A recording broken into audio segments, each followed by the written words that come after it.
इस कहानी में हमारा नायक गलती से डीमन क्वीन के साथ एक कॉन्ट्रैक्ट कर लेता है। इसी वजह से अंडरवर्ल्ड से कई अन्य डीमन उसके पास उस अनुबंध को तोड़ने के लिए आते हैं, लेकिन कुछ रहस्यमय होता है और वे कॉन्ट्रैक्ट तोड़ नहीं पाते।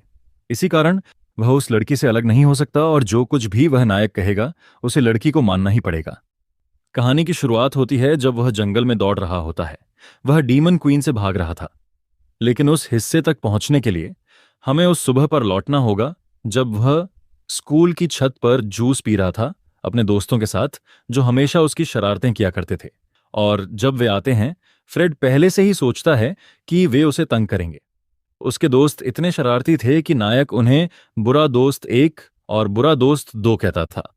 वे उसे छेड़ते रहते, कहते कि कोई लड़की उसमें रुचि रखती है। वैसे भी फ्रेड की उम्र पहले ही 18 साल हो गई थी और उसने कभी डेट नहीं की थी। यह सच था, लेकिन इसे जोर से नहीं कहा जाना चाहिए था।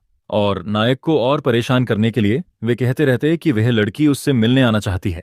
बेचारा लड़का चौंक जाता है और मिलने की जगह होती है स्कूल की इमारत के पीछे का वो पुराना जंगल। हमारा हीरो जानता था कि यह शरारत है, लेकिन वह जिज्ञासा के मारे वहां जाता है। सच कहें तो वह एक गर्लफ्रेंड पाने के लिए बेताब था, क्योंकि वह घर पर अकेला रहता था और अगर वहां कोई लड़की उसके साथ हो तो वह कितना अच्छा होता।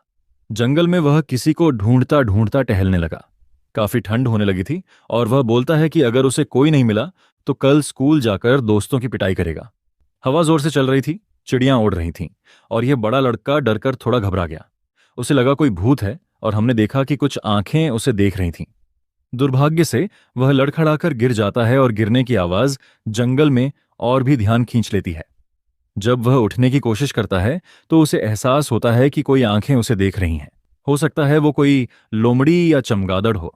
तभी उसे किसी के नदी में कूदने की आवाज आई और वह क्यूरियोसिटी में और पास जाने लगा। उसे क्या पता था कि वह अपनी जिंदगी की सबसे बड़ी मुसीबत में फंसने जा रहा है। दरअसल वहां नहा रही थी डीमन क्वीन, लेकिन उसे क्या पता था। वह पानी की तरफ देखने लगा और देखा कि एक विमेन वहां से निकल रही है, लेकिन अब बहुत देर हो गई थी। पानी से निकलती हुई एक सुंदर लड़की जिसके सींग थे दिखती है, जिससे हमारा नायक दंग रह जाता है। वह बेहद खूबसूरत थी और उसने ऐसी कोई उम्मीद नहीं की थी। यहां तक कि लड़की भी घबराकर चौंक जाती है और हमारा प्यारा वाइफू उसके सामने आ जाती है और जाहिर है उसने नजरें नहीं हटाईं। इसी वजह से उसे मुंह पर जोरदार घूंसा पड़ता है। नायक की आलोचना का कोई फायदा नहीं, क्योंकि मुझे पता है आप भी नजरें नहीं हटाते। उसी पल पैक्ट बन जाता है और वह समझ ही नहीं पाता क्या हो रहा है। लड़की उसे गालियां देती रहती है, पूछ रही थी मरना है क्या। बिल्कुल, उसका जवाब तो नहीं था और उसने ये भी कहा कि उसने कुछ खास देखा ही नहीं। और वो डीमन क्वीन आइस मैजिक तैयार करते हुए बोली कि वह उसकी याददाश्त मिटा देगी। एक बर्फ की तलवार किसी भी सूरत में सुरक्षित चीज नहीं लग रही थी और उस नायक ने, जैसा कि एक अच्छे मांगा हीरो को करना चाहिए, जोर जोर से चिल्लाना शुरू कर दिया। वह बोल बोल कर अपनी जान बचाने की कोशिश करता रहा और कहता रहा कि वह लड़की बहुत सुंदर है और उसे हिंसा का सहारा नहीं लेना चाहिए। दुर्भाग्य से लड़की भी फिसल जाती है, एक और प्लॉट कन्वीनियंस, और हमेशा की तरह वह हमारे नायक के ऊपर गिर पड़ती है, उसके पसंदीदा हिस्से के साथ उसके चेहरे पर, और फिर दोनों लुढ़कते हुए पानी में गिर जाते हैं। वह डीमन क्वीन पूरी तरह भीग जाती है और समझने की कोशिश करती है कि आखिर अभी अभी हुआ क्या है। और हमारा नायक, जिसकी गालें शर्म से लाल थीं, बोलता है कि आज उसकी जिंदगी के सबसे खुशहाल दिनों में से एक है। आखिरकार राक्षसी लड़की उसके ऊपर जो थी, एक शर्मनाक सीन में वह उसे हटाने की कोशिश करता है। ये दिखाना चाहता है कि वह कोई बदतमीज इंसान नहीं, मगर गलती से उसका हाथ कहीं संवेदनशील जगह पर लग जाता है और फिर उसे एक जोरदार थप्पड़ पड़ता है। लड़की चिपकर गुस्से में पूछती है, क्या कर रहे हो बदतमीज। अब भला जो पहले ही मुसीबत में है उसे एक और झटके का क्या फर्क पड़ता है। तो वह कहता है कि लड़की को गलत मतलब नहीं लेना चाहिए और लड़की गुस्से में उसका पीछा करने लगती है। पूछती है, अभी क्या कहा तूने। तो यही वजह है कि नायक डीमन क्वीन से भाग रहा था। वह इतना तेज दौड़ रहा था मानो जान पर बन आई हो, और लड़की पीछे से कह रही थी, रुको। अब भला कौन रुकता। लड़के की तो पैंट तक गंदी हो चुकी थी, उसे तो बस घर जाकर अंडरवियर बदलना था। डीमोई क्वीन उसके पीछे भागी चली जाती है। उसी दौरान नायक की गर्दन के नीचे एक निशान उभर आता है, जिसकी वजह से लड़की कमजोर पड़ जाती है और उसकी सांसें फूल जाती हैं। उसे दौड़ना भी बंद करना पड़ जाता है, बिल्कुल थककर। उधर वो लड़का ऐसे भागता है जैसे कल कभी आएगा ही नहीं। उसी समय लड़की किसी को अपना नाम पुकारते हुए सुनती है। वह एक संदिग्ध आदमी था जो चौक के बीचों बीच खड़ा था। उसके चेहरे को देखकर ही समझ आ जाता है कि उसके इरादे ठीक नहीं हैं। वह वही पुराना बहाना मारता है, रात को अकेले लड़की होना खतरनाक है। और उसी चेकर्स, शतरंज जैसा खेल, बोर्ड को निकालता है और लड़की से पूछता है, क्या तुम मेरे साथ खेलना चाहोगी? चाहे वह लड़की दूसरी दुनिया से आई हो, लेकिन इतनी भोली तो नहीं थी कि ऐसे जाल में फंस जाए। सीन वापस शहर में शिफ्ट होता है और दिखाया जाता है कि उसने किसी तरह उस जंगल से बाहर निकल गई थी। उसने उस शरारती लड़के की पिटाई कर दी थी और खुद से बोलती है कि इंसान कितने चालाक होते हैं। अब उसे उस लड़के को ढूंढकर उससे बदला लेना है। इसी दौरान एक बिल्ली को दिखाया जाता है जो भाग खड़ी होती है और उसी वक्त दिखता है कि वह नायक वाकई पिट गया था। अब देर रात हो चुकी थी और लड़का किसी तरह घर वापस पहुंच गया। वह बेताबी से दरवाजा बंद करता है। उसने कभी ऐसी सींग वाली और मजबूत लड़की नहीं देखी थी। थक कर वह दरवाजे के पास टिककर अपनी सांसें सामान्य करता है और खुद से कहता है, दुनिया में राक्षस नहीं होते, ये सब थकावट की वजह से है। तो उसने सोचा, अब सो जाना चाहिए। लेकिन उसकी हैरानी की हद नहीं रही जब किसी ने दरवाजे पर दस्तक दी। उसे पूरा शक था कि फिर वही पागल लड़की होगी, इसलिए वह ठंडे पसीने में दरवाजे की दरार से झांकता है। मगर वह तो पड़ोसी था जो उसे चेकर्स खेलने बुला रहा था, वही खेल जो वो संदिग्ध आदमी लड़की को खेलने के लिए दे रहा था। वह दरवाजा उसके मुंह पर तेजी से बंद कर देता है और कहता है कि उसका खेलने का मूड नहीं है। वो लड़की बाहर खड़ी रहकर बार बार खेलने की जिद करती रहती है, लेकिन वह लड़का उसकी परवाह नहीं करता। कि तुरंत बाद वह खिड़की की तरफ जाता है और ठंड से शिकायत करता है। जैसे ही वह उसे बंद करने वाला होता है, उसे नीचे कुछ दिखता है। लड़का डर के मारे थरथराने लगता है क्योंकि वही लड़की खिड़की पर चढ़कर अब वहां खड़ी थी। लड़की इंसान को हेलो कहती है और हमारा नायक हैरान होकर जमीन पर गिर पड़ता है और खुद से बुदबुदाता है कि भूत वूत नहीं होते। लड़की कहती है कि उन्हें उस हादसे की बात को सुलझाना पड़ेगा। उसे पता था कि सब जानबूझकर नहीं हुआ, लेकिन फिर भी वो उसे हटाना चाहती थी क्योंकि दोनों के बीच एक कॉन्ट्रैक्ट बन चुका था। यही कॉन्ट्रैक्ट उसकी सारी ताकत चूस रहा था और लड़की की ऊर्जा खत्म होने लगी थी। उसे समझ आ गया कि ये सब उसी कॉन्ट्रैक्ट की वजह से हो रहा है, इसलिए उसे ये कॉन्ट्रैक्ट जितना जल्दी हो सके तोड़ना होगा। अधिक ताकत ना होने की वजह से वह लड़की बेहोश होकर नीचे गिर जाती है, सीधे हमारे नायक के ऊपर, जो नीचे खड़ा था। लड़का समझ नहीं पा रहा था कि क्या हो रहा है, वह बस उसकी शक्ल की ओर देख रहा था ऊपर से। अब वह लड़की उसकी बाहों में बेहोश होकर सो गई थी। ठीक उसी पल हमारे नायक को एहसास होता है कि उसने अपनी जिंदगी का सबसे बड़ा झंझट गले डाल लिया है और वह जोर जोर से चीखने लगता है। अगली सुबह लड़की फ्रेड के बिस्तर पर उठती है। मत पूछिए कि क्यों, पर पिछली रात की फोटो उस लड़के की दीवार पर लगी थी। वह कुछ सुस्त सी थी और जैसे ही उसे समझ आता है वह उसी लड़के के कमरे में है जो कल रात था। वह गुस्से में उसे गालियां देती है, कहती है कि उसने उस पर गलत नजर डालने की कोशिश की। लेकिन फ्रेड तो पूरी तरह ज़ोंबी जैसा दिख रहा था क्योंकि वह रात भर सो नहीं पाया। लड़की नाश्ता करने से मना कर देती है, कहती है कि वह इंसानों का खाना नहीं खाती, लेकिन उसके पेट में भूख से आवाजें आ रही थीं, इसलिए मजबूरी में दूध का गिलास और ब्रेड उठाकर जल्दी जल्दी खाने लगती है। खाते खाते फिर पूछती है कि क्या लड़के ने उसके साथ कुछ गलत किया। फ्रेड बड़ी मासूमियत से मना कर देता है, तो वह गुस्से में उस पर कागज फेंकती है और कहती है कि उसे पढ़े। फ्रेड जब उस कागज की ओर देखता है तो उसे लगता है जैसे कोई फैंटेसी स्टोरी हो। वो हंसने लगता है क्योंकि उसमें गॉडेस ऑफ डीमंस और कॉन्ट्रैक्ट पैक्ट की बात लिखी थी। वो फिर उस डीमन गर्ल से पूछता है कि वो सीरियस तो नहीं है। लड़की गुस्से में उसकी एक एक्शन फिगर डॉल पकड़ लेती है और धमकी देती है कि अगर उसने पेपर नहीं पढ़ा तो उसकी लिमिटेड एडिशन वाली डॉल तोड़ देगी। यह सुनकर फ्रेड घबरा जाता है क्योंकि वह डॉल उसका कीमती कलेक्शन था। तुरंत वह घुटनों के बल गिरकर माफी मांगने लगता है और कहता है कि पूरा पेपर पढ़ेगा। इसके बाद वह उस कागज में लिखी कविता ऊंची आवाज में पढ़ता है और फ्रेड नाम की कसम खाकर बोलता है कि वह अपनी मर्जी से कॉन्ट्रैक्ट तोड़ रहा है। इसी के साथ लड़की के शरीर पर जो निशान था वह धीरे धीरे मिटने लगता है जब तक कि पूरी तरह गायब नहीं हो जाता। लड़की खुशी से चिल्लाती है कि अंततः कॉन्ट्रैक्ट टूट गया और लड़का अभी भी कुछ समझ नहीं पा रहा, सोच रहा था कि ये लड़की कहीं पागल तो नहीं है। इसके बाद लड़की ने उस एक्शन फिगर को लड़के की ओर फेंका, कहते हुए कि वह उसे वापस कर रही है, लेकिन उसने इतनी हल्की फेंकी कि वह नीचे गिरने लगा और जब किसी ने उम्मीद भी नहीं की थी वह छोटी सी डॉल कई टुकड़ों में टूट गई। कलेक्टर जानते हैं कि यह कितना दर्दनाक होता है, इसीलिए वह फ्रेड अपनी टूटी हुई डॉल को हाथ में लेकर दुखी हो गया। वो चिड़चिड़ी लड़की कहती रही कि वह ज्यादा ड्रामेबाजी कर रहा है, आखिरकार वह बस एक रेजन की डॉल थी। लेकिन यह बात सुनकर फ्रेड और भी गुस्से में आ गया और गालियां देने लगा कि उसमें जैसे लोगों को दूसरों की कोई परवाह नहीं होती। वह लड़की को पकड़कर झटकने लगा और बोला कि डॉल उसके लिए बहुत अहम थी। उसी दौरान उसकी हथेलियों में डॉल के टूटे टुकड़े चुभ गए, जिससे उसके हाथ में कट लग गया और उसका खून लड़की पर गिर गया। इससे गुस्सा होकर वह लड़की पानी की एक धार का ब्लेड बनाकर उसे धमकाती है और वो धार दीवार को पूरी ताकत से जा लगती है। लड़के को जरा सा भी छू नहीं पाती। उसके लिए यह बर्दाश्त के लायक नहीं था कि एक आम इंसान ने उस पर आवाज उठाई। उसके ही क्लान के बुजुर्ग भी उस पर कभी आवाज नहीं उठाते थे। ऐसा करने वाले इंसान को तो सजाए मौत मिलनी चाहिए थी। फ्रेड डर के मारे पैनिक में आ गया। उसे लगा अब उसका आखिरी वक्त आ गया है। वह जोर जोर से चिल्लाने लगा कि वो रुक जाए। मगर उसकी हैरानी की बात यह थी कि अचानक कुछ भी नहीं हुआ। जब उसने लड़की की ओर देखा तो पाया कि वह उसी जगह स्थिर खड़ी थी, बिल्कुल हिलडुल नहीं रही थी। उसके गले के नीचे जो निशान था वह फिर से उभर आया था और लड़की ने भी महसूस किया कि कॉन्ट्रैक्ट फिर से एक्टिव हो गया है। अब तो लड़के को विश्वास हो गया कि यह सारा कॉन्ट्रैक्ट वाला मामला सच है, और उस पर यह भी समझ में आ गया कि अब वो जो भी कहेगा लड़की को मजबूरी में वही करना पड़ेगा। उसने कहा था कि रुक जाओ, तो लड़की बिल्कुल किसी मूर्ति की तरह जम गई थी। चालाक लड़के ने उसे बिल्ली बनने को कहा और मजबूरी में लड़की ने बिल्ली की तरह म्याऊं म्याऊं कहना शुरू कर दिया। यह डीमन क्वीन की वारिस के लिए बहुत ही अपमानजनक था और लड़का ठहाके लगाने लगा। फ्रेड अब भी यकीन नहीं कर पा रहा था, लेकिन अब कहता है कि आगे जो वो करेगा बड़ा मजेदार होगा। लड़की को आभास हो गया कि वह कोई बेवकूफ़ी जरूर करने वाला है, लेकिन लड़के ने कहा कि उसने उसके लिए एक परफेक्ट यूनिफॉर्म सोच रखा है।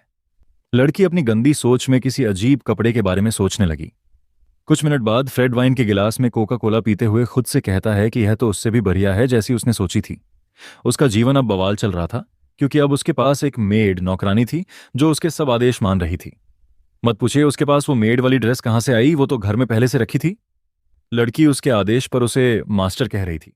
फ्रेड ने कहा कि वह उस ड्रेस में बड़ी अच्छी लग रही है।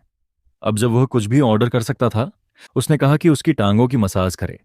रानी उसे गालियां देती हुई बोली कि वह बहुत ज्यादा कर रहा है, पर मजबूरी में उसे मसाज देनी पड़ी। लड़के ने पांव फैलाए और बोला, अच्छे से करो। फिर कंधों की मसाज भी मांग ली। लड़की के हाथ बहुत हल्के थे, तो उसने और ज्यादा जोर लगाने को कहा।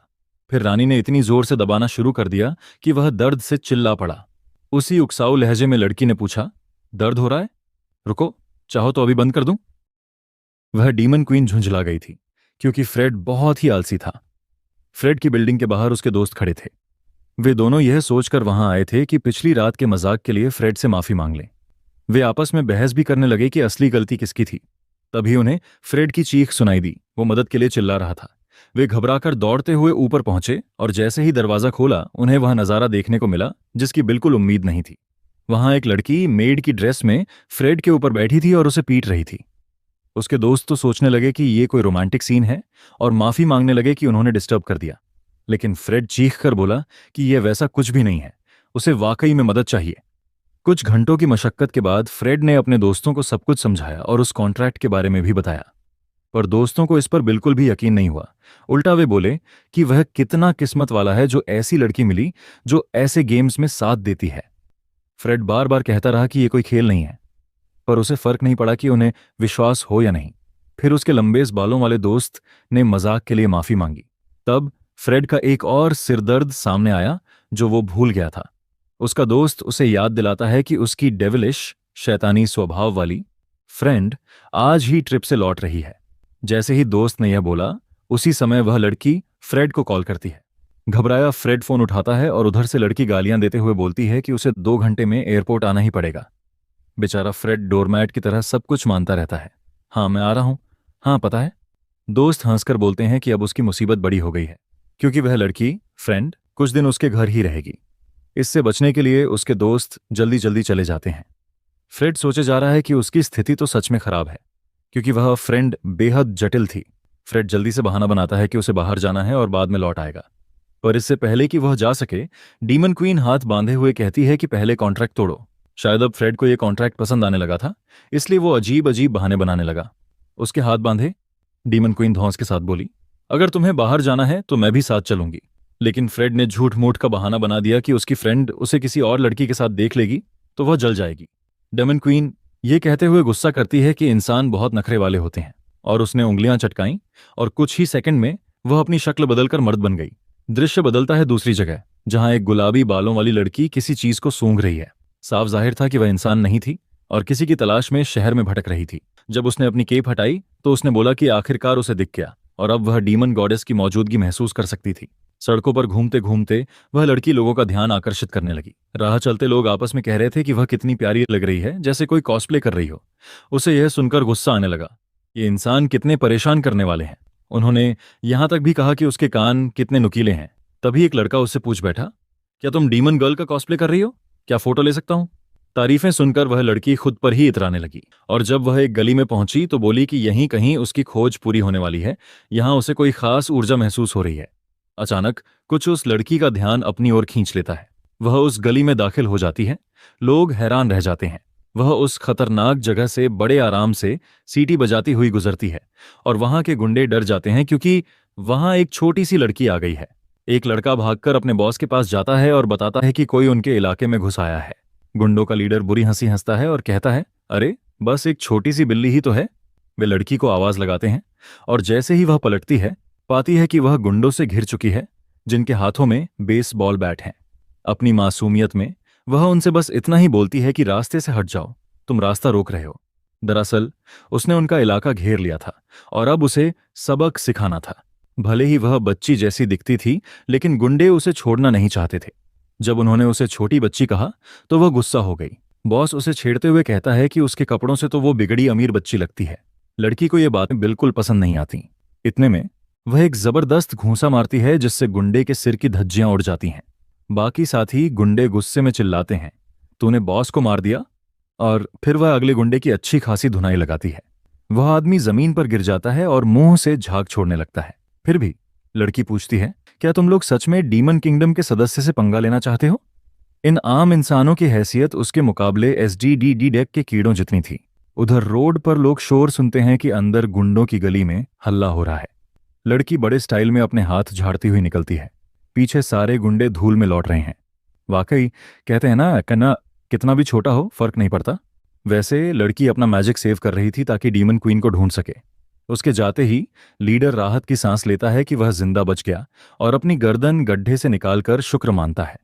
उसकी जान तो शायद सिर्फ इसलिए बची क्योंकि वह बहुत मजबूत था। सीन बदलता है। हमारे नायक फ्रेड को छींके आती है मानो उसने कोई खतरा महसूस कर लिया हो। वह सोचता है अब क्या आफत आने वाली है, लेकिन फिलहाल वह एरिका, जो अब एरिक बन चुकी थी, के साथ था क्योंकि क्वीन ने अपना रूप बदल लिया था। वे दोनों एयरपोर्ट पहुंचते हैं और एरिका इंसानी दुनिया की तारीफ करते नहीं थक रही थी। उधर फ्रेड की दोस्त सोफिया अपनी ट्रिप से लौट आई थी और उसका इंतजार कर रही थी। जैसे ही वह फ्रेड को देखती है, फ्रेड शर्मिंदा होकर देर से आने की माफी मांगता है, लेकिन सोफिया गुस्से में उसकी माफी ठुकरा देती है और सीधा उसके पेट में एक जबरदस्त घूंसा मारती है। फ्रेड बताता है कि वह अकेला नहीं आया, साथ में फ्रेंड भी लाया है। क्वीन एरिक के रूप में खुद को एरिक के नाम से इंट्रोड्यूस करती है। अब फ्रेड की दोस्त खुद को सोफिया बताती है और कहती है कि वह फ्रेड की गर्लफ्रेंड है। फ्रेड को खुद नहीं पता था कि वह अब उसका बॉयफ्रेंड है। वह तो लगातार उससे शिकायत कर रहा है। सोफिया कह देती है कि फ्रेड कॉन्ट्रैक्ट तोड़ रहा है और यह सुनकर डीमन क्वीन एरिकाज एरिक का ध्यान जाता है। वह पूछती है, कौन सा कॉन्ट्रैक्ट? क्या तुम किसी जन्नती सेलेस्टियल जाति की हो? सोफिया उंगली दिखाकर कहती है, दरअसल मैं तो मानव साम्राज्य की हीरोइन हूं। यह सब सोफिया मजाक में कहती है, पर डीमन क्वीन इस बात को बहुत गंभीरता से ले लेती है और ढेरों सवाल पूछना शुरू कर देती है। फ्रेड एक अजीब सी हंसी हंस देता है क्योंकि उसे असली कंफ्यूजन की वजह पता थी, जबकि सोफिया को यह सब बहुत मजाकिया लग रहा था। उसी समय एरिक या एरिका वहां आ जाता है और फ्रेड का हाथ पकड़कर पूछता है, ये क्या कहानी है कि तुम्हारा दोस्त हीरोइन है? फ्रेड बार बार समझा रहा है कि यह सब सिर्फ मजाक था। सोफिया को अंदर ही अंदर इन दोनों लड़कों की बातचीत कुछ अजीब लग रही थी। उसे लगा जैसे इनके बीच कुछ रोमांस चल रहा हो, लेकिन फिर वह सोचती है कि उसका दोस्त ऐसा कुछ नहीं कर सकता। वैसे भी फ्रेड कहता है कि वह जल्दी से उसे घर छोड़ देगा, लेकिन सोफिया नाराज हो जाती है और कहती है कि उन्हें शहर की सैर थोड़ी और करनी चाहिए। इसलिए वे सब एक कैफे में चले जाते हैं।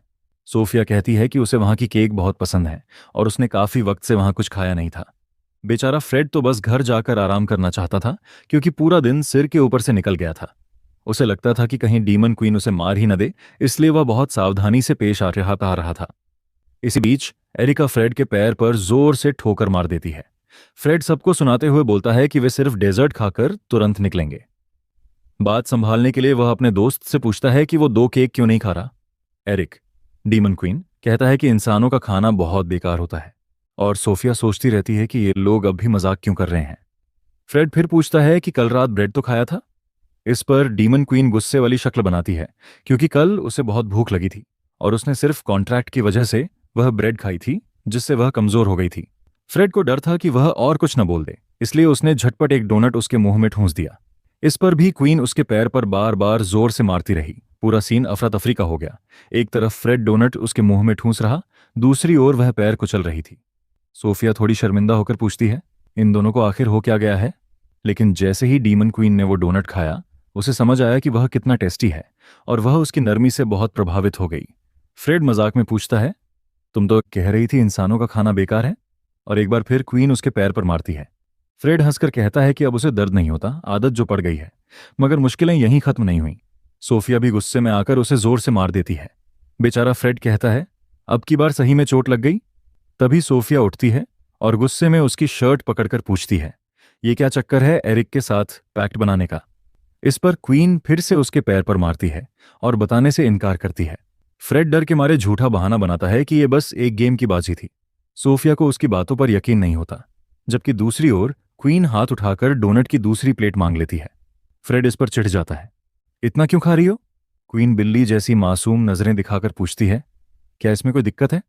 फ्रेड सिर झुकाते हुए कहता है कि वो मिठाई के पैसे दे देगा और फिर वो बाथरूम के बहाने उठ जाता है।